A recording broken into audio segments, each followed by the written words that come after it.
वो बैठे महादेव।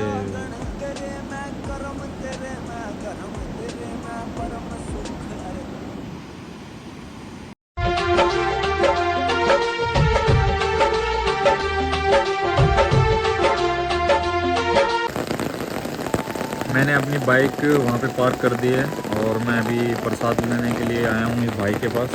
और प्रसाद लेके मैं जाऊँगा अभी नहाने के बाद में करेंगे पूजा। और ये लीजिए भाई, कितने हुए इसके? 200 रुपये बता रहा है भाई। मैंने प्रसाद ले लिया है और प्रसाद लेके अभी चलेंगे नहाने के लिए। नहाने के बाद करेंगे थोड़ी पूजा। और मेरा सामान उठा रहा हूँ, सामान उठा के फिर चलते हैं नहाने के लिए। मिलते हैं थोड़ी देर में। अभी हम चल रहे हैं परशुराम कुंड की तरफ और देखते हैं।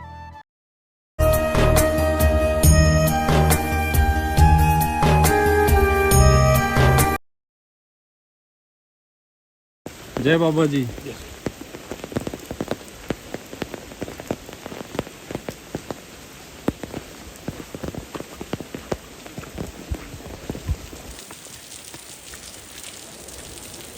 ट्रैकिंग करते हुए हम चल रहे हैं।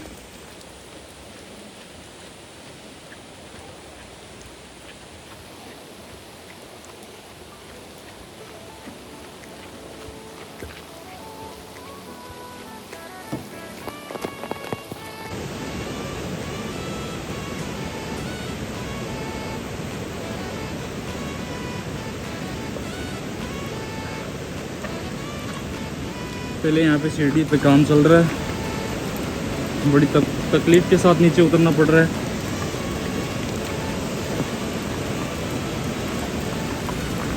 उधर खाई है, इधर ऐसा रास्ता है।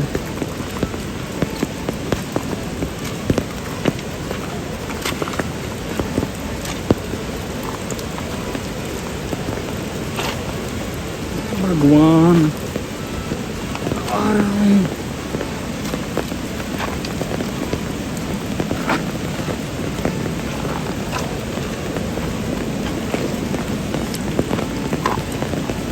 सही है जो भी है।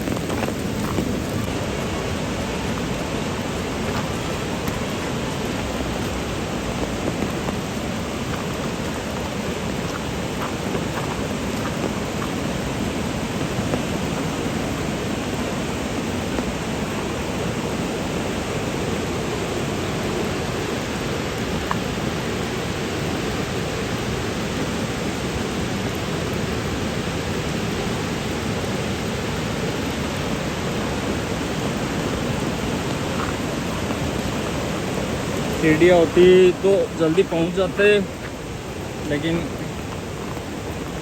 सीढ़ियाँ हैं नहीं। जिस हिसाब से ट्रैकिंग कर रहे हैं उस हिसाब से तो टाइम लगेगा भाई।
चल रहे हैं दोस्तों, मजा आ रहा है।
यहाँ पे बैठ के नहा सकते हैं, पानी बहुत तेज नहीं आएगा।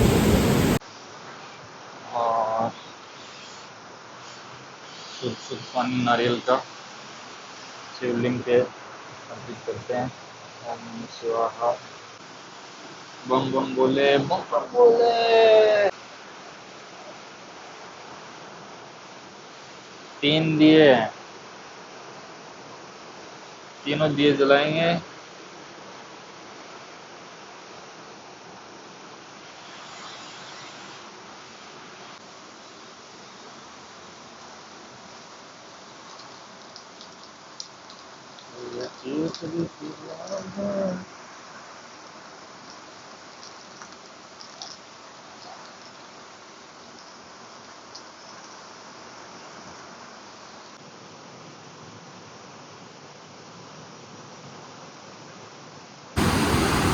अपन ने आरती कर ली और अभी निकलेंगे मंदिर से। पानी का बहाव देखिए कितना तेज़ है और कोई आए, मैं तो अकेला आया हूँ, लेकिन बहुत सावधान तरीके से मैं यहाँ चल रहा हूँ। कोई तो पानी में उतरने की रिस्क ना ले, क्योंकि यहाँ सेफ्टी गार्ड वगैरह कुछ नहीं है, तो मैं भी कुछ हादसा ना हो। और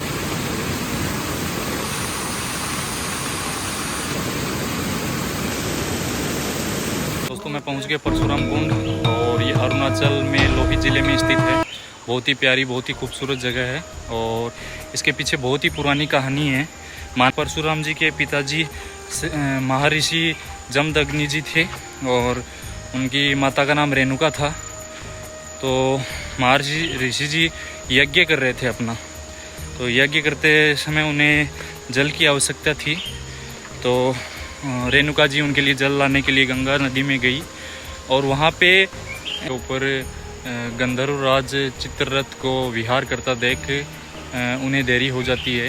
और जब रेणुका जी जल लेके पहुँचते हैं तो उनसे पूछा जाता है कि आपको देरी क्यों हुई, तो वो बताते नहीं हैं, कुछ छुपाने का प्रयास करते हैं। तो वह अपनी दिव्य दृष्टि से देख लेते हैं कि कुछ पाप है मन में, जिसके कारण उन्हें क्रोध आ जाता है और अपने बेटों को, अपनी माता को मारने का आदेश देते हैं। लेकिन चारों बेटों ने मना कर दिया उनकी ऐसा पाप करने के लिए, तो वह उनसे भी क्रोध हो जाते हैं और उनकी चेतना उनसे छीन लेते हैं। उस समय परशुराम जी उपस्थित नहीं होते हैं उस जगह पे। काफ़ी देर बाद परशुराम जी आते हैं और जमदग्नि जी उनसे कहते हैं कि मैं आज क्रोधित हूँ मेरे पुत्रों से, जो उन्होंने मेरा कहना टाला। फिर परशुराम जी ने बोला, मैं अपने भाइयों की तरफ से क्षमा चाहता हूँ, मैं आप जो बोलोगे वो मैं करूँगा। तो उन्होंने वचन ले लिया उनसे और फिर उनको अपनी माता को मारने का आदेश दिया। अब वो बन चुके थे वचन में, तो उन्हें बहुत दुख हुआ, लेकिन उन्हें वो करना ही पड़ा। अपनी माता का सर धड़ से अलग कर दिया उन्होंने अपने फरसे से, तो यह दोष उनको लग गया। परशुराम जी के इस कार्य से वह बहुत खुश होते हैं और उन्हें कहते हैं मांगने के लिए, जो भी कुछ मांगना है उनसे मांग सकते हैं। तो परशुराम जी ने उनसे 3 वर मांगे थे, जिसमें से पहला वर था कि वह उनकी माता को पुनः जीवित करें, और दूसरा वर था कि अपने भाइयों की चेतना को वापस उनमें डालें, और तीसरा वो था कि सब कुछ सामान्य हो जाए, उनको माता को पीछे का कुछ याद ना रहे, और ये सब हो जाता है। उसके बाद में सब नॉर्मल हो जाता है। उसके बावजूद जो पाप उन्होंने खुद के हाथ से किया था वो तो वो भूल नहीं पाए, तो उन्होंने जो उनका फ़र्ज़ा था उनके हाथ से चिपक जाता है और उन्हें पता जाता है कि मैंने मेरी माता की हत्या की। तो उसने ऋषि जी से, अपने पिताजी से यह पूछा कि इस दोष को मैं कैसे दूर करूं। तो उन्होंने ऐसे कहा कि तुम जितने भी नदी, नाले, कुंड कुछ भी है वहाँ जाओ, स्नान करो। जहाँ तुम्हारा फ़र्ज़ा छूटेगा वहाँ तुम्हारे माता की मृत्यु का दोष छूट जाएगा। तो वो आते हैं, चारों तरफ स्नान करते हैं, कुंड में करते हैं, लेकिन उनकी जो फ़र्ज़ा छूटा वो यहीं छूटा था, अरुणाचल के लोहित ज़िले में। ये जो मैंने ये वीडियो में आपको नदी दिखाई है, इस कुंड के अंदर उनका फ़र्ज़ा छूटा था। तो माना जाता है यहीं उनका दोष ख़त्म हुआ था, तो उनका दोष छूट जाता है और इसीलिए ये परशुराम कुंड नाम से जाना जाता है।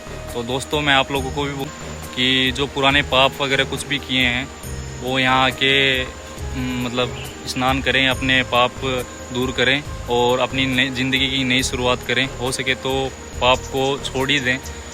और तो मिलते हैं कि आओ, अपने दोस्तों को लेके आओ, अपने परिवार के लोगों को लेके आओ। और सबसे गुजारिश करता हूँ सब अपनी माता पिता और घर वालों का ध्यान रखें। ये माता का मंदिर है, दुर्गा माता का। चप्पल निकालते हैं और चलते हैं ऊपर।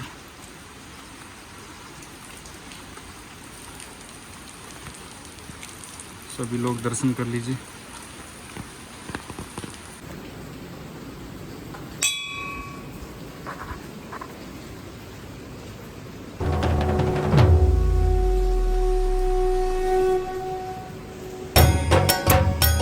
मंदिर है, नंदी जी विराजमान है और इनके सामने पता ही है शिवलिंग है अपना।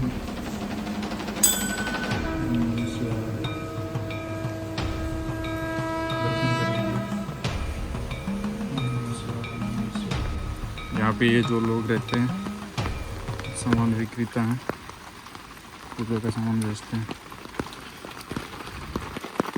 छोटू राम राम। राम राम, कैसा है?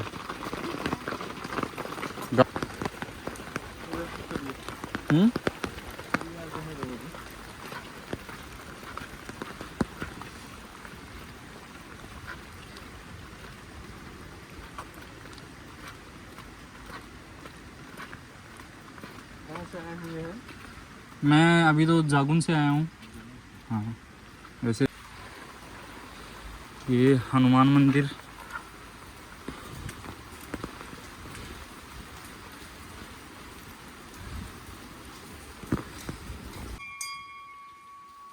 महाबली हनुमत की रुचिकर लीला राम भगत की। जय जय जय रघुनंदन राम, जय जय जय महाबली हनुमान। दशानन से बलशाली शतानन अनगिनत।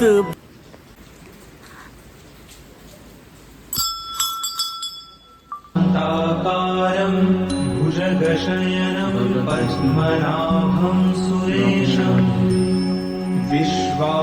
इतनी खूबसूरत जगह है जहाँ हर भगवान मिले यार। आओ यार।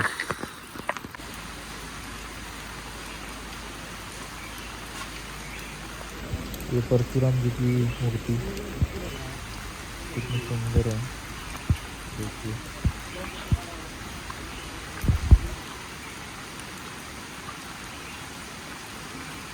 और ये मेन मंदिर है परशुराम जी का।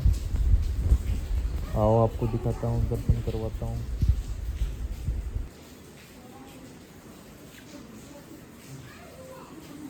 विकं श्वेतवर्णं च भस्मोद्धूलितविग्रहम् अग्निहोत्रस्थलासीनं नानामुनिगणावृतम्। ये सब विष्णु जी के अवतार हैं। कल्कि, बुद्धा, कूर्मा, वामन। नरसिम्हा, सात्विकं श्वेतवर्णं च परशुराम, धूलितविग्रहं राम, अग्निहोत्रस्थलासीनं कृष्णा, नानामुनिगणावृतम्